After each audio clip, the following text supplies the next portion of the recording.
Maka saya itu ketawa kalau ada orang sombong menyuruh orang-orang supaya kembali ke Al-Quranul Karim.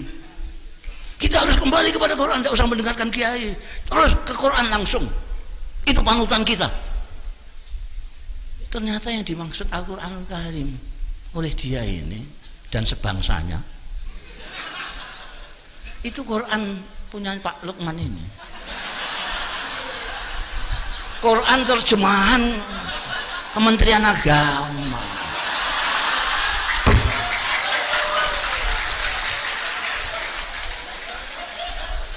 Udah bisa. Jangan terlalu sombong. Kamu sendiri ya ngerti Quran, kok ngajak orang awam untuk melihat Quran. Mbok yang tawaduk seperti ulama-ulama kita itu ya. Imam Syafi'i, santri-santrinya bikin buku pinter. Beliau-beliau yang melihat Quran, yang melihat sunnah hadis, lalu bikin untuk orang-orang awam yang tidak sempat atau tidak bisa membaca Quran dan hadis supaya bisa segera sholat, dibikinkanlah sulam safina, sulam takrib dan seterusnya. Ini lebih saya hargai daripada yang petentang suruh kembali ke Quran tapi tidak mau ngaji.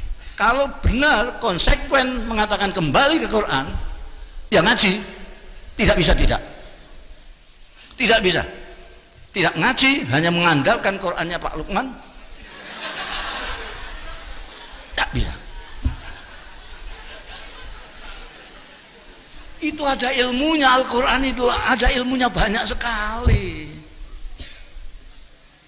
Banyak sekali. Ada ilmu bahasa Arab, lughah. Lughah ini ada gramatikanya, nahwu, sharaf. Ada balaghah. Balaghah ini ada badi, ada bayan, banyak sekali. Ada ilmu tafsir, ada, itu banyak sekali yang diperlukan untuk mengetahui bukan hanya isinya Al-Quran tapi keindahan Al-Quran. Kalau melihat Quran depak itu cuma mungkin ngerti satu persatu maknanya kalimat, pengertian secara utuh nonsense. Apalagi melihat keindahannya, belas. Makanya kalau kita lihat agamawan sekarang kok sangar-sangar karena tidak ngerti Quran. Lihat wajah beliau itu, apa ada yang sangar itu? Kalau ini masih ada lumayan lah yang sangar.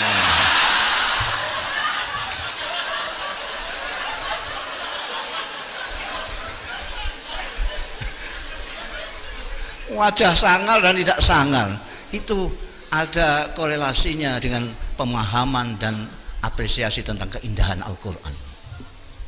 Anda kalau tidak tahu keindahan Al-Quran, muka kamu mesti sangar. Pandainya soal agama sekalipun kayak apa. Jadi kiai-kiai pesantren sejak awal mempelajari ilmu-ilmu yang diajarkan di pesantren itu untuk mengapresiasi Al-Quran, untuk memahami Al-Quran dan memetik keindahan Al-Quran. Karena itu di pesantren tidak ada pengajaran tapi juga pendidikan. Diajar olah dengan taklim akal pikirannya, tapi oleh tarbiyah dan pendidikan dengan itu tadi yang disebut Pak Menteri sebagai rasa. Santri tidak hanya terpelajar, dia keluar harus menjadi orang yang terdidik, pintar tapi berakhlak. Karena apa? Sumbernya dari Al-Quran. Sampai nomor saya itu kadang-kadang sejengkel karena sombongnya itu. Kembali ke Quran, kembali ke Quran. Dan yang dijadikan rujukan itu Quran Kementerian Agama. Saya seringkali menyontohkan bahasa Arab saja, bahasa Arab, lughah saja. Belum kita bicara soal balaghah, bada', bayan, ma'ani. Dari lughah saja. Orang Arab mengatakan koma zaitun. Sampai hitungi. Orang Arab mengatakan koma zaitun. Orang Arab mengatakan zaitun qaimun.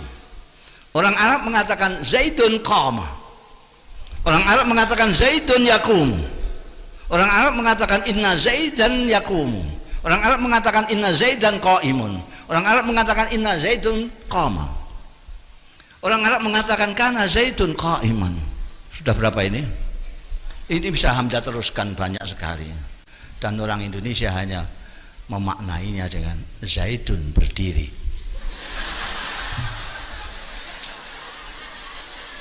Berapa nuansa makna yang hilang di sana. Ini baru dari lafaz. Kita enggak, orang sembrono mengatakan ngerti Quran itu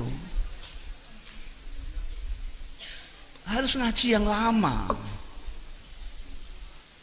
harus ngaji yang lama. Apa itu katanya alala tanalul itu ada terusnya yang lama itu apa namanya? Watuli zamani. Oh jadi Ustadz kemarin sore sudah ngajak orang kembali ke Quran. Ya asli gak ngerti Quran. Banyak yang harus kita pelajari. Itu ada sastrawan dari Mesir itu, Aku Irawan. Itu tidak berani dia bilang kembali ke Quran, tidak berani. Dia ngerti betul seberapa tingginya kesusahan Al-Quran itu. Oleh ahli bahasa Arab, oleh orang Arab sendiri yang ahli tentang syair maupun nafar, syair atau prosa, itu sampai sekarang tidak ada.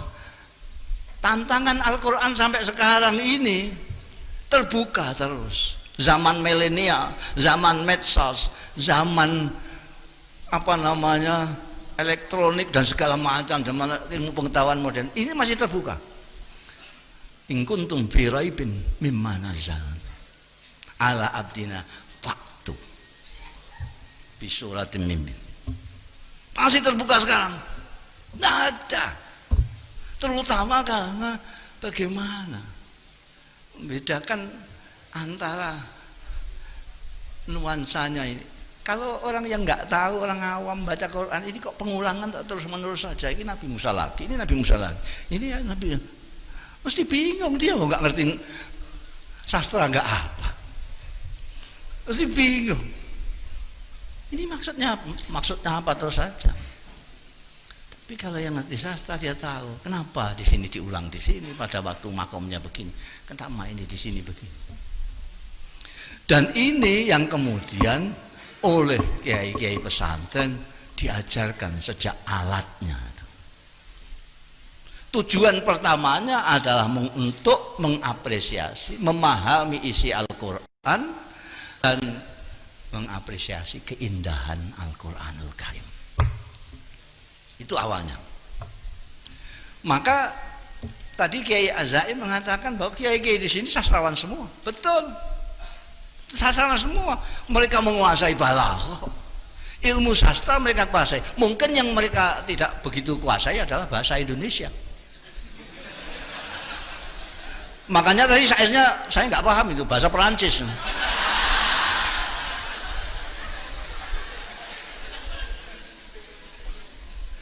Kalau santri-santri yang seperti Aku Irawan dia menguasai bahasa Indonesia, dia bisa bersastra-sastra. Kiai Zawawi Imron dia ngerti bahasa Indonesia, dia bisa bersyair dengan bahasa Indonesia. Tapi ayah saya pakai bahasa Jawa, mbah saya pakai bahasa Arab. Kiai Hamid Pasuruan itu dijuluki sejak di Termas, mau tidak di Termas sudah dijuluki adib. Adib itu sastrawan karena beliau menguasai ilmu balaghah, badi', bayan, ma'ani. Itu Kiai Abdul Hamid Pasuruan.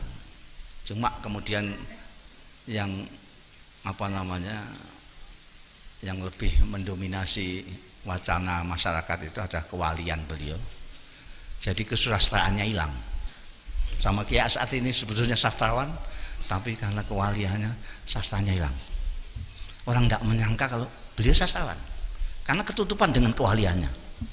Kiai Hamid juga begitu, betulnya sastrawan, punya buku dewan kumpulan puisi, tapi ketutupan kewaliannya. Itu kebalikan saya lah.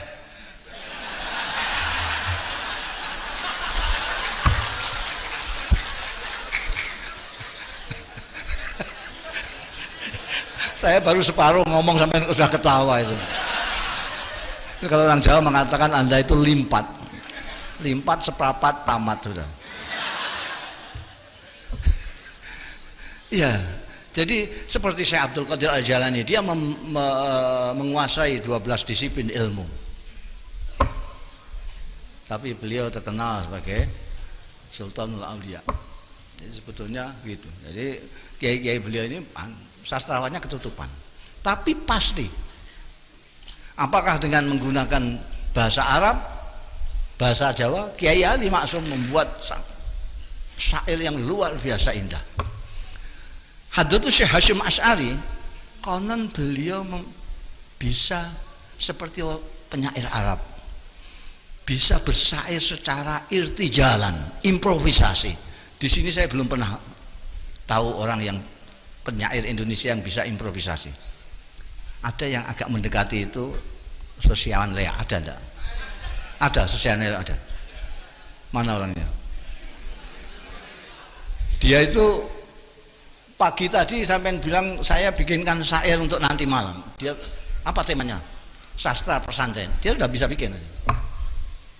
Tapi yang irtijalan itu hampir tidak ada. Jadi ngomong biasa gini lalu bersair. Kalau orang Arab biasa itu. Sayyidina Umar bin Khattab, Sayyidina Ali biasa. Sayyidatina Aisyah biasa. Ngendikan terus bersair biasa. Tapi di sini saya belum pernah lihat. Agak mengkek-mengkek Sofyan itu. Sofyan itu sehari sebelumnya bisa. Kalau bangsa aku ya sebulan lah lama itu. Jadi apa namanya, di pesantren itu memang diajarkan sastra. Ada yang hanya untuk memahami dan mengapresiasi keindahan Al-Quran, ada yang kemudian karena kiainya kreatif digunakan sendiri untuk menciptakan. Maka Anda akan lihat banyak dari dulu kiai-kiai mempunyai syair-syair. Bahkan ini sayang yang sebetulnya dulu siap untuk mencarikan puisi-puisinya Hadratus Syekh Hasyim Asy'ari itu cucunya Kiai Isom, tapi Kiai Isom dipundhut Allah Ta'ala muda, jadi belum ketemu sudah kapundhut. Sekarang nggak ada lagi yang seneng dengan maktabah dan mau mencari. Itu ada. Jadi dulu Kiai Hasyim dengan siapa, dengan Kiai siapa, kalau tidak cocok soal apa, itu ditulis dalam puisi, dalam syair. Sehingga orang yang nggak ngerti sastra, hanya ngerti nahwu secara bloko-bloko itu nggak akan paham. Santri-santri nggak paham kalau kiainya sedang bertengkar, berbeda pendapat, nggak tahu. Itu pertama menyembunyikan perbedaan mereka supaya santri tidak menganggap permusuhan. Karena kadang-kadang kiai itu berbeda pendapat, santrinya menganggap bermusuhan. Saking hati-hatinya mereka lalu menggunakan syair. Pendapatku begini-begini, kalau pendapatmu begitu terserah kamu, tapi tunjukkan dalilmu. Itu pakai syair. Kalau sekarang kan enggak. Ini berkelahi, anak buahnya disuruh ikut-ikut berkelahi. Jadi sangat pas sekali seperti yang disebutkan oleh Pak Menteri tadi, bahwa muktamar ini muncul idenya dari pesantren. Dan sekali lagi pesantren memandang sastra ada seperti sastra yang ditunjukkan oleh Al-Qur'anul Karim yang mengalahkan semua sastra yang ada. Bukan hanya muatannya tetapi keindahannya.